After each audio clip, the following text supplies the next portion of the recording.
राधे राधे हरे कृष्णा। दोस्तों, आज हम आपके लिए भगवान श्री कृष्ण की लीलाओं के अंतर्गत 52वां अध्याय लेकर प्रस्तुत हैं, जिसके अंतर्गत रणछोड़ श्री कृष्ण नामक अध्याय का वर्णन किया गया है। जब भगवान श्री कृष्ण ने इक्ष्वाकु वंश के प्रख्यात वंशज मुचुकुंद पर अनुग्रह किया, तब उन्होंने गुफा के अंदर भगवान की परिक्रमा की और बाहर आ गए। कंदरा से बाहर आने के पश्चात मुचुकुंद ने देखा कि मानव जाति का आकार आश्चर्य रूप से छोटा होकर वामन के आकार का हो गया है। उसी भांति वृक्षों का आकार भी अति लघु हो गया है। इससे मुचुकुंद तत्काल समझ गए कि वर्तमान युग कलयुग है। अतः अपना ध्यान विचलित किए बिना वे उत्तर की ओर यात्रा करने लगे। अंततः वे गंधमादन नामक पर्वत पर पहुंच गए।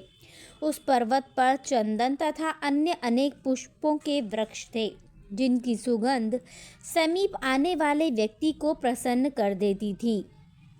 उन्होंने आत्म संयम तथा तपचर्या के लिए शेष जीवन गंधमादन पर्वत के क्षेत्र में व्यतीत करने का निश्चय किया। ऐसा प्रतीत होता है कि यह स्थान हिमालय की पर्वत श्रृंखला के उत्तरी भाग में स्थित है, जहाँ नर नारायण का धाम है। यह स्थान अभी भी है और बद्रिकाश्रम के नाम से विख्यात है। बद्रिकाश्रम में मुचुकुंद इस भौतिक जगत के समस्त द्वंद्व, सुख दुख आदि को सहन करते हुए भगवान श्री कृष्ण की उपासना में संलग्न हो गए।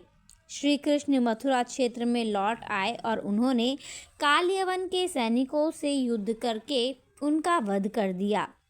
तत्पश्चात उन्होंने मृत शरीरों पर से मूल्यवान सामग्री एकत्र करवाई और अपने निर्देशन में उस सामग्री को बैलगाड़ियों पर रखकर द्वारका ले आए। इसी मध्य जरासंध ने 23 अक्षौहिणी सेना लेकर मथुरा पर पुनः आक्रमण कर दिया।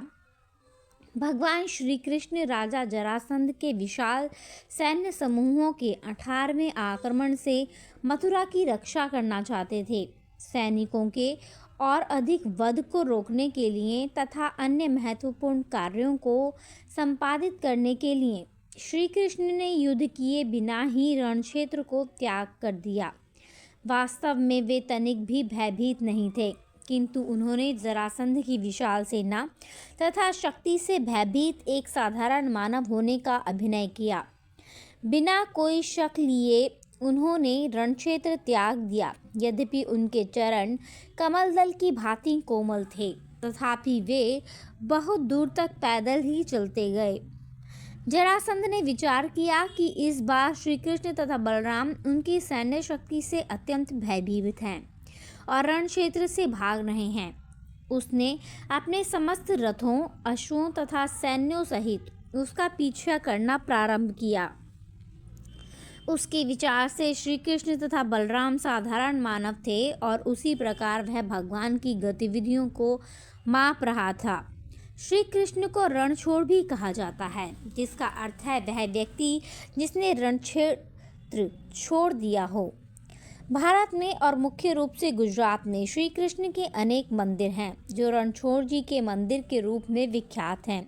साधारणतः यदि कोई राजा युद्ध किए बिना रणक्षेत्र छोड़ देता है तो उसे कायर कहते हैं, किंतु श्री कृष्ण युद्ध के बिना रणक्षेत्र छोड़ने के लिए यह लीला करते हैं। तब भक्त उनकी उपासना करते हैं। असुर सदैव श्री कृष्ण के ऐश्वर्य तथा शक्ति को मापने का प्रयास करते हैं, जबकि एक भक्त कभी भी उनके ऐश्वर्य तथा शक्ति को मापने का प्रयास नहीं करता है। भक्त सदैव भगवान की शरण में जाते हैं और उनका भजन करते हैं। शुद्ध भक्तों के पदचिन्हों का अनुसरण करके हम यह जान सकते हैं कि रणछोड़ जी श्री कृष्ण ने भयभीत होने के कारण युद्ध क्षेत्र को नहीं छोड़ा था, किंतु इस कार्य के पीछे उनका कोई अन्य प्रयोजन था। जैसा कि बाद में स्पष्ट होगा, उनका प्रयोजन अपनी भविष्य में होने वाली प्रथम पत्नी रुक्मिणी द्वारा भेजे गए गुप्त पत्र के अनुसार कार्य करना था। श्री कृष्ण का रणक्षेत्र छोड़ना उनके 6 ऐश्वर्यों में से एक का प्रदर्शन है। श्री कृष्ण परम शक्तिमान, परम संपन्न, परम प्रसिद्ध, परम बुद्धिमान, परम सुंदर हैं। उसी भांति वे परम वैराग्यवान भी हैं। श्रीमद् भागवत में स्पष्ट रूप से कहा गया है कि पर्याप्त सैन्य शक्ति के होते हुए भी उन्होंने रण क्षेत्र का त्याग किया। अपनी सेना के बिना भी वे जरासंध की सेना को पराजित करने के लिए अकेले ही पर्याप्त थे। पहले भी 17 बार वे ऐसा कर चुके थे। अतएव उनका रण क्षेत्र को त्यागना उनके श्रेष्ठतम वैराग्य ऐश्वर्य का एक दृष्टांत है। बहुत दूर तक चलने के पश्चात श्री कृष्ण तथा बलराम दोनों भाइयों ने अत्यंत थक जाने का अभिनय किया। अपनी थकान को दूर करने के लिए वे समुद्र तल से कई मील ऊंचे एक उच्च पर्वत पर चढ़े। निरंतर वर्षा के कारण इस पर्वत को प्रवर्षण कहा जाता था। पर्वत का शिखर सदैव इंद्र द्वारा प्रेषित मेघों से आच्छादित रहता था। जरासंध ने मान लिया कि दोनों भाई उनकी सैन्य शक्ति से भयभीत होकर पर्वत शिखर पर जाकर छिप गए हैं। पहले तो उसने बहुत समय तक श्री कृष्ण व बलराम को ढूंढने का प्रयास किया, किंतु जब वह असफल रहा तब उसने पर्वत शिखर के चारों ओर आग लगाकर उनका वध करने का निश्चय किया। उसने शिखर के चारों ओर तेल डालकर आग लगा दी। जब अग्नि अधिक फैली तब श्री कृष्ण और बलराम पर्वत शिखर से 88 मील नीचे धरती पर कूद गए। इस प्रकार जब पर्वत शिखर जल रहा था, वे जरासंध की दृष्टि से ओझल होकर बच निकले। जरासंध ने निष्कर्ष निकाला कि दोनों भाई भस्म हो गए और आगे युद्ध करने की आवश्यकता नहीं रही। स्वयं को अपने प्रयासों में सफल मानकर मथुरा से अपनी राजधानी मगध लौट गया। धीरे धीरे श्री कृष्ण और बलराम जी चारों ओर सागर से घिरी हुई द्वारकापुरी पहुँचे। इस अनोखी अनर्त प्रदेश के राजा रावत की बेटी रेवती से बलराम जी ने विवाह किया। इसका विवरण श्रीमद् भागवत के 9वें स्कंध में किया गया है। श्री बलदेव के विवाह के बाद श्री कृष्ण ने रुक्मिणी से विवाह किया। रुक्मिणी विदर्भ प्रदेश के शासक राजा भीष्म की पुत्री थी। जिस प्रकार कृष्ण भक्षी भगवान वासुदेव हैं, वहीं रुक्मिणी महालक्ष्मी हैं। चैतन्य चरित्रामृत के शास्त्रकार श्री कृष्ण और श्रीमती राधा रानी का प्रकाश एक साथ होता है। श्री कृष्ण स्वयं को विभिन्न विष्णु तत्वों के रूप में दर्शाया गया है। श्रीमती राधा रानी अपनी अंतरात्मा शक्ति द्वारा स्वयं की विभिन्न शक्तियों के रूप में या श्री लक्ष्मी के अनेक सिद्धांतों में विस्तार करती हैं। वैदिक लोकाचार के अनुसार 8 प्रकार के विवाह होते हैं। प्रथम श्रेणी के विवाह में वर व वधू के माता पिता विवाह की तिथि निश्चित करते हैं। तदनंतर राजसी ठाट से वर वधू के घर जाता है। ब्राह्मणों, पुरोहित तथा संबंधियों की उपस्थिति में वर को वधू का दान दिया जाता है। इसके अतिरिक्त और भी विवाह की प्रणालियां हैं, जैसे गंधर्व और राक्षस विवाह। रुक्मिणी जी का श्री कृष्ण से राक्षस प्रणाली से विवाह हुआ था, क्योंकि श्री कृष्ण ने शिशुपाल, जरासंध, शाल तथा अन्य अनेक प्रतिद्वंदियों की उपस्थिति में रुक्मिणी जी का हरण किया था। जब रुक्मिणी जी का कन्यादान शिशुपाल को किया जा रहा था, तब श्री कृष्ण विवाह मंडप से उसे उसी प्रकार छीन ले गए जैसे गरुड़ ने असुरों से अमृत का पात्र छीना था। राजा भीष्मक की एकमात्र पुत्री रुक्मिणी अनिंद्य सुंदरी थी। वह रुचि रानना के नाम से विख्यात थी, जिसका अर्थ है कमल पुष्प के समान सुंदर मुख वाली। श्री कृष्ण के भक्त भगवान के दिव्य चरित्र के विषय में सुनने के लिए सदैव उत्सुक रहते हैं। युद्ध, हरण तथा रण क्षेत्र छोड़कर भागना आदि उनकी सभी लीलाएं दिव्य हैं, क्योंकि वे सर्वोच्च स्तर की लीलाएं हैं। भक्तगण उनके विषय में सुनने में दिव्य रुचि रखते हैं। शुद्ध भक्त यह भेद नहीं करते कि भगवान की कुछ लीलाओं को सुनना चाहिए तथा कुछ को नहीं। फिर भी तथाकथित भक्तों की एक श्रेणी है जो प्राकृत सहजिया के नाम से विख्यात है। वे लोग गोपियों के साथ श्री कृष्ण की रासलीला के विषय में सुनने में अत्यधिक रुचि रखते हैं, किंतु शत्रुओं से उनके युद्ध के विषय में सुनने में रुचि नहीं रखते। वे यह नहीं जानते कि उनकी युद्ध संबंधी लीलाएं तथा गोपियों के साथ उनकी प्रेमपूर्ण लीलाएं दोनों ही समान रूप से दिव्य हैं, क्योंकि दोनों ही प्रकार की लीलाएं अद्वैत स्तर की हैं। शुद्ध भक्त श्रीमद् भागवत में वर्णित श्री कृष्ण की लीलाओं का रसास्वादन विनम्र श्रवण द्वारा करते हैं। वे लीलामृत की एक बूंद को भी अस्वीकार नहीं करते हैं। रुक्मिणी के साथ श्री कृष्ण के विवाह की कथा का वर्णन इस प्रकार किया गया है। विदर्भ के राजा महाराज भीष्मक एक अत्यंत योग्य तथा भक्त सम्राट थे। उनके 5 पुत्र तथा केवल एक पुत्री थी। प्रथम पुत्र रुक्मी, दूसरा रुक्मरथ, तीसरा रुक्मबाहु, चौथा रुक्मकेश और 5वां रुक्ममाली के नाम से विख्यात था। उन भाइयों की एक छोटी बहन रुक्मिणी थी। वह सुंदर और सती थी तथा श्री कृष्ण से उसका विवाह होने वाला था। अनेक संत तथा नारद मुनि जैसे साधु राजा भीष्मक के राजमहल में जाया करते थे। स्वाभाविक ही था कि रुक्मिणी जी को उनसे वार्तालाप करने का अवसर प्राप्त हुआ और इस प्रकार उन्होंने श्री कृष्ण के विषय में ज्ञान प्राप्त कर लिया। उन्होंने श्री कृष्ण के षड ऐश्वर्यों के विषय में जानकारी प्राप्त की और उनके विषय में सुनकर ही रुक्मिणी श्री कृष्ण के चरण कमलों की शरण लेकर उनकी पत्नी बनने की कामना करने लगी। श्री कृष्ण ने भी रुक्मिणी के विषय में सुना था। वे बुद्धिमता, मन की उदारता, अनिंद्य सौंदर्य और सदाचार आदि सभी दिव्य गुणों की सागर थी। अतः श्री कृष्ण ने निश्चय किया कि वे उनकी पत्नी बनने के योग्य हैं। राजा भीष्म के समस्त परिवार तथा संबंधियों ने निश्चय किया कि रुक्मिणी का विवाह श्री कृष्ण से होना चाहिए, किंतु रुक्मिणी के बड़े भाई रुक्मी ने अन्य सबकी इच्छा के विपरीत उनका विवाह शिशुपाल के साथ निश्चित कर दिया। शिशुपाल श्री कृष्ण का कट्टर शत्रु था। जब काली आंखों वाली सुंदरी रुक्मिणी ने इस संबंध के विषय में सुना तो वे तत्काल अत्यंत उदास हो गईं।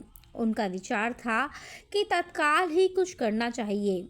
कुछ विचार करने के पश्चात उन्होंने श्री कृष्ण को संदेश भेजने का निश्चय किया और उनके साथ छल न हो इसलिए उन्होंने एक योग्य ब्राह्मण को अपना दूत चुना। इस प्रकार का योग्य ब्राह्मण विष्णु भक्त होता है और सदैव सत्य भाषण करता है। ब्राह्मण को अविलंब द्वारका भेज दिया गया। द्वारका के मुख्य द्वार पर पहुंचकर ब्राह्मण ने द्वारपाल को अपने आने की जानकारी दी। द्वारपाल उसे उस स्थान पर ले गया जहां श्री कृष्ण एक स्वर्ण सिंहासन पर आसीन थे। चूंकि ब्राह्मण को रुक्मिणी जी का दूत होने का अवसर मिला था, अतएव उसे समस्त कारणों के मूल कारण भगवान श्री कृष्ण के दर्शन का सौभाग्य प्राप्त हुआ। ब्राह्मण तो समाज के सभी विभागों का गुरु होता है। ब्राह्मणों को किस प्रकार का आदर करना चाहिए वह वैदिक शिष्टाचार से सिखाने के लिए भगवान श्री कृष्ण तत्काल उठ खड़े हो गए और उस ब्राह्मण को अपना सिंहासन दिया। जब ब्राह्मण स्वर्ण सिंहासन पर आसीन हो गया तब भगवान श्री कृष्ण उसकी उसी प्रकार उपासना करने लगे जिस प्रकार देवता श्री कृष्ण की उपासना करते हैं। इस प्रकार उन्होंने सबको आदेश दिया कि उनके भक्त की उपासना करना उनकी उपासना करने से भी अधिक मूल्यवान है। यथा समय ब्राह्मण ने स्नान किया, भोजन किया और रेशम से सज्जित कोमल शैया पर वह विश्राम करने लगा। जब वह विश्राम कर रहा था तब श्री कृष्ण ने निशब्द आकर अत्यंत आदरपूर्वक ब्राह्मण के पैरों को अपने गोद में रख लिया और उन्हें सहलाने लगे। इस प्रकार श्री कृष्ण ब्राह्मण के समक्ष प्रकट हुए और कहा, प्रिय ब्राह्मण, मुझे आशा है कि आप धर्म विधियों का निर्विघ्न संपादन कर रहे हैं और आपका मन सदैव शांत रहता है। सामाजिक व्यवस्था में लोगों के विभिन्न वर्ग अनेक प्रकार के व्यवसायों में संलग्न रहते हैं और किसी व्यक्ति विशेष की कुशलता के विषय में जिज्ञासा उसके व्यवसाय के आधार पर करनी चाहिए। अतएव जब कोई ब्राह्मण की कुशलता का समाचार पूछता है तब उसके जीवन की स्थिति के अनुसार ही प्रश्न करना चाहिए, जिससे कि ब्राह्मण शुभ न हो। शांत मन ही सत्यवादी, स्वच्छ, संतुलित, आत्म संयमी तथा सहिष्णुशी बनने का आधार है। इस प्रकार ज्ञान प्राप्त करके तथा जीवन में उसके व्यवहारिक प्रयोग को जानकर व्यक्ति को परम सत्य की प्रतीति हो जाती है।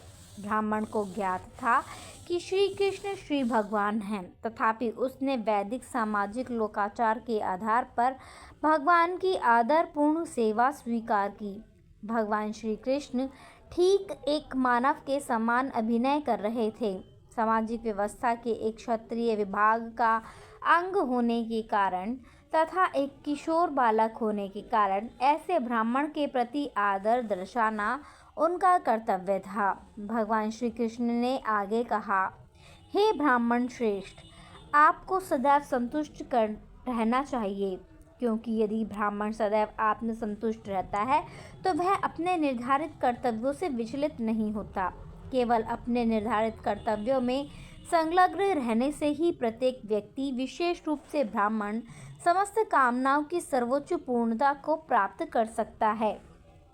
यदि कोई व्यक्ति स्वर्ग के राजा इंद्र के समान ऐश्वर्यवान हो, तब भी यदि वह संतुष्ट न हो तो उसे एक लोक से दूसरे लोक में भटकना पड़ता है। ऐसा व्यक्ति किसी भी स्थिति में सुखी नहीं रह सकता है। किंतु यदि किसी व्यक्ति का मन संतुष्ट हो, तब अपने उच्च पद से विहीन होने पर भी वह कहीं भी रहकर सुखी हो सकता है। ब्राह्मण को दिया गया श्री कृष्ण का यह उपदेश अत्यंत महत्वपूर्ण है। तात्पर्य यह है कि सच्चे ब्राह्मण को किसी भी दशा में अशांत नहीं होना चाहिए।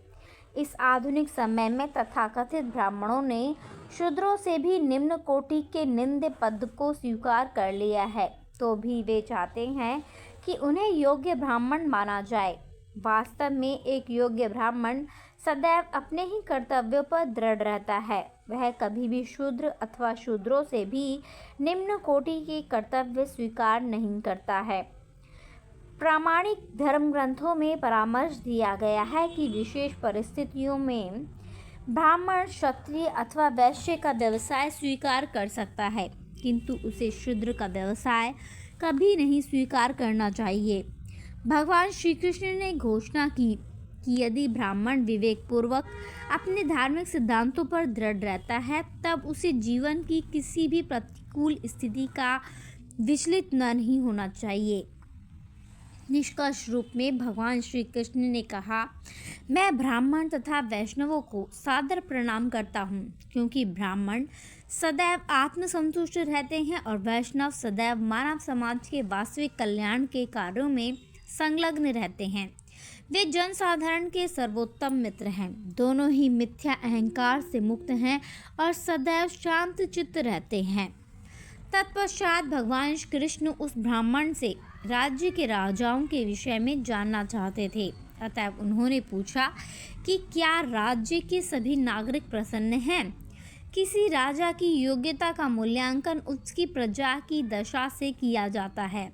यदि वे सर्व प्रकार से प्रसन्न हों तो समझा जाता है कि राजा ईमानदार है और अपना कर्तव्य उचित रूप से संपादित कर रहा है। श्री कृष्ण ने कहा कि जिस राजा के राज्य में नागरिक प्रसन्न होते हैं, वह राजा उन्हें अत्यंत प्रिय है।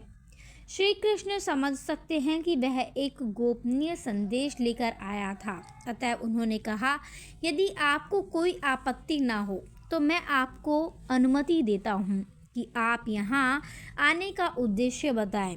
इस प्रकार भगवान के साथ इन दिव्य लीलाओं से अत्यंत संतुष्ट होकर ब्राह्मण ने श्री कृष्ण से भेंट करने आने के अपने प्रयोजन की पूरी कथा सुनाई।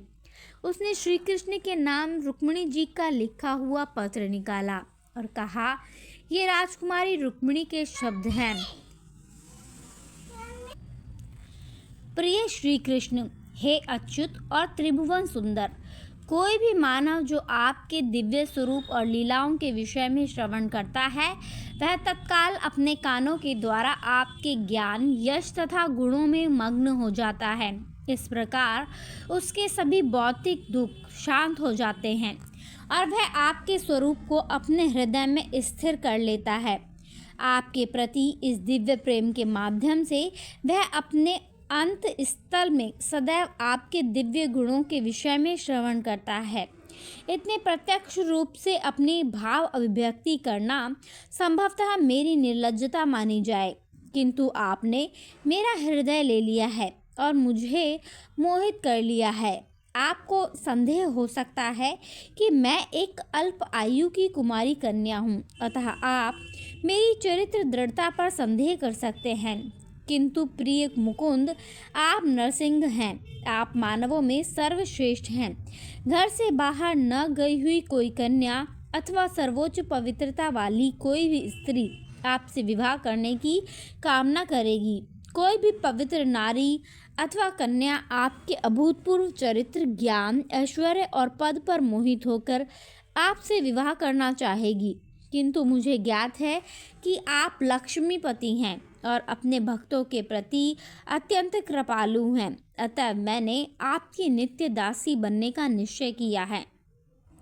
प्रिय भगवान, मैं अपना जीवन आपके चरण कमलों में समर्पित करती हूँ। मैंने आपको अपने निर्वाचित पति के रूप में स्वीकार किया है, अतः मैं आपसे विनती करती हूँ कि आप मुझे अपनी पत्नी के रूप में स्वीकार करें। हे कमल नयन, आप परम शक्तिमान हैं। अब मैं आपकी हो चुकी हूँ। यदि सिंह का आहार सियार ले जाए तो अत्यंत ही असंगत होगा, अतः मेरी आपसे प्रार्थना है कि इसके पूर्व की शिशुपाल और उसके समान अन्य कोई राजा मुझे ले जाए। आप तत्काल मेरा भार स्वीकार करें। प्रिय भगवान, अपने पूर्व जन्म में मैंने कुएं बनवाने और वृक्ष लगवाने जैसे कुछ जन कल्याण के कार्य किए होंगे, अथवा अनुष्ठान, यज्ञ, गुरु, ब्राह्मण तथा वैष्णवों की सेवा की होगी। संभवतः अपने इन कार्यों द्वारा मैंने भगवान श्री नारायण को प्रसन्न किया हो। यदि ऐसा है तो बलराम के हे भ्राता भगवान कृष्ण, मेरी कामना है कि आप मुझे आकर स्वीकार करें, पाणी ग्रहण करें, जिससे कि शिशुपाल और उसके साथी मेरा स्पर्श न कर सकें। शिशुपाल के साथ रुक्मिणी का विवाह पहले से ही निश्चित हो चुका था, अतएव रुक्मिणी ने सुझाव दिया कि श्री कृष्ण उनका हरण कर लें, जिससे इस व्यवस्था में परिवर्तन हो सके। इस प्रकार का विवाह जिसमें कन्या का बलपूर्वक हरण किया जाता है, राक्षस विवाह नाम से प्रसिद्ध है। यह विवाह क्षत्रियों, प्रशासकों और सैन्य प्रवृत्ति के लोगों में प्रचलित है। क्योंकि रुक्मिणी जी का विवाह अगले दिन होना निश्चय हो चुका था, अतएव उन्होंने सुझाव दिया कि श्री कृष्ण अज्ञात रूप से वहां आकर उनका हरण कर लें और तदनंतर वे शिशुपाल तथा मगधराज के समान अनेक मित्रों से युद्ध करें, यह जानते हुए भी कि कोई भी श्री कृष्ण पर विजय नहीं पा सकता है और वे निश्चय रूप से विजयी होंगे। रुक्मिणी जी ने श्री कृष्ण को अजीत कहकर संबोधित किया, जिसका अर्थ है जो अजय है। श्री रुक्मिणी ने श्री कृष्ण को सूचित किया कि वे इस संबंध में चिंतित न हों कि दूसरी स्त्रियों सहित उनके परिवार के अनेक सदस्य हताहत होंगे। यदि महल में युद्ध होता तो स्त्रियों और अन्य व्यक्तियों के आहत होने अथवा वध होने की संभावना थी। जिस प्रकार किसी देश का कूटनीतिक विधि से राजा अपने उद्देश्य प्राप्त करने का विचार करता है, उसी प्रकार राजा की पुत्री होने के कारण रुक्मिणी जी ने भी कूटनीति से कार्य लेते हुए इस अनावश्यक और अवांछनीय वध को टालने की रीति का सुझाव दिया। उन्होंने स्पष्ट किया कि किसी भी विवाह के पूर्व उनके परिवार में कुलदेवी दुर्गा के मंदिर में जाने की रीति है। अधिकतर क्षत्रिय राजा कट्टर वैष्णव थे। वे राधा कृष्ण अथवा लक्ष्मी नारायण के रूप में भगवान विष्णु की पूजा करते थे, किंतु अपने लौकिक कल्याण के लिए वे भगवती दुर्गा की उपासना करते थे।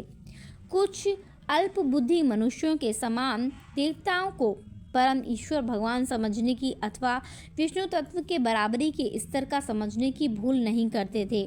अपने संबंधियों के अनावश्यक वध को टालने के लिए रुक्मिणी जी ने सुझाव दिया कि महल से मंदिर जाते हुए अथवा घर वापस लौटते हुए उनका हरण करना श्री कृष्ण के लिए सर्वाधिक सरल होगा। रुक्मिणी ने यह भी स्पष्ट किया कि वे श्री कृष्ण से विवाह के लिए इतनी अधीर क्यों हैं, जबकि उनका विवाह शिशुपाल के होने वाला था। वे स्वयं भी एक महान राजा का पुत्र और योग्य व्यक्ति था। रुक्मिणी ने कहा कि उनके विचार में श्री कृष्ण से महान और कोई नहीं है, शिव भी नहीं, जो देवताओं में श्रेष्ठ हैं और महादेव के नाम से विख्यात हैं। भौतिक जगत में तमोगुण के बंधन से आत्मशुद्धि के लिए शिव भी भगवान श्री कृष्ण के अनुग्रह को प्राप्त करना चाहते हैं। यह तथ्य है कि शिव जी सभी महात्माओं में महानतम हैं, फिर भी भगवान श्री कृष्ण के चरण कमलों से निकलने वाले शुद्धिकारक गंगा जल को वे अपने सर पर धारण करते हैं। शिव जी तमोगुण के अधिष्ठाता हो और अपने दिव्य स्थिति में अवस्थित रखने के हेतु वे सदैव भगवान विष्णु का ध्यान करते रहते हैं। अतएव रुक्मिणी जी को भली भांति ज्ञात था कि श्री कृष्ण का अनुग्रह प्राप्त करना कोई सरल कार्य नहीं है। यदि इस प्रयोजन के लिए भगवान शिव को भी शुद्धिकरण की आवश्यकता पड़ती है, तब तो रुक्मिणी जी के लिए यह कार्य कठिन ही होगा, क्योंकि वह तो एक क्षत्रिय राजा की कन्या मात्र थी। इस प्रकार वे उपवास तथा शरीर सुख का त्याग जैसे कठोर आत्मसंयम और तपस्या के पालन के लिए अपना जीवन समर्पित कर देना चाहती थी। यदि इन कार्यों द्वारा श्री कृष्ण का अनुग्रह इस जीवन में प्राप्त होना संभव नहीं, तो वे जन्म जन्मांतर तक यही कार्य करने के लिए तैयार थीं। भगवद गीता में कहा गया है कि शुद्ध भक्त दृढ़ निश्चय के साथ भगवान की भक्ति करते हैं। रुक्मिणी देवी द्वारा प्रदर्शित यह दृढ़ निश्चय ही श्री कृष्ण का अनुग्रह क्रय करने का मात्र मूल्य है। यह दृढ़ निश्चय ही कृष्ण भक्ति में परम सफलता का एकमात्र मार्ग है। रुक्मिणी देवी का कथन श्री कृष्ण के सम्मुख स्पष्ट करने के उपरांत ब्राह्मण ने कहा, हे यदुकुल भूषण श्री कृष्ण, मैं रुक्मिणी देवी का यह गोपनीय संदेश आपके लिए लाया हूँ। अब यह आपके सम्मुख विचारार्थ प्रस्तुत है। उचित विचार करने के पश्चात आप अपनी रुचि के अनुकूल कार्य कर सकते हैं, किंतु यदि आप कुछ करना चाहते हैं तो उसे तत्काल ही कीजिए। अब कार्य करने के लिए अधिक समय शेष नहीं है। इस प्रकार लीला सर्वोच्चतम भगवान श्री कृष्ण के अंतर्गत रणछोड़ श्री कृष्ण नामक 52वें अध्याय का भक्ति वेदांत तात्पर्य संपूर्ण हुआ। राधे राधे, हरे कृष्णा। धन्यवाद।